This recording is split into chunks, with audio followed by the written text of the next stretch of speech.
வாழ்க வையகம், வாழ்க வையகம், வாழ்க வளமுடன். குரு வாழ்க, குருவே துணை. அருட்பெரும் ஜோதி, அருட்பெரும் ஜோதி, தனிப்பெருங் கருணை, அருட்பெரும் ஜோதி. எல்லா உயிர்களும் இன்புற்று வாழ்க, வள்ளல் மலரடி வாழ்க வாழ்க. வாழ்க வளமுடன். ஆன்மநேய அன்பர்கள் அனைவருக்கும் என் அன்பான வணக்கத்தை தெரிவித்துக் கொள்கிறேன்.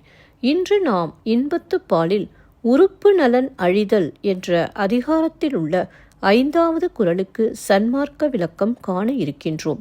வாருங்கள் அன்பர்களே. அதிகாரம் உறுப்பு நலன் அழிதல். குறள் 1235. கொடியார் கொடுமை உரைக்கும் தொடியொடு தொல்கவின் வாடிய தொல். கொடியார் கொடுமை உரைக்கும் தொடியொடு தொல்கவின் வாடிய தொல். முதலில் உலகியல் விளக்கம் காண்போம். வளையல்களும் கழன்று பழைய அழகும் கெட்டு வாடிய தோள்கள் என் துன்பமுணராத கொடியவரின் கொடுமையை பிறர் அறிய சொல்கின்றன. இப்பொழுது சன்மார்க்க விளக்கத்தை காண்போம். வளையல்கள் கழன்று முன்னிருந்த அழகிய வடிவத்தை இழந்த தோள்கள் கொடியவரின் கொடுமையை எடுத்துச் சொல்கின்றன. மீண்டும் ஒரு முறை கூறுகிறேன்.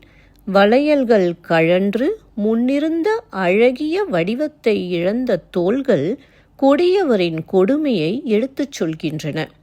ஒரு சிறிய விளக்கம்.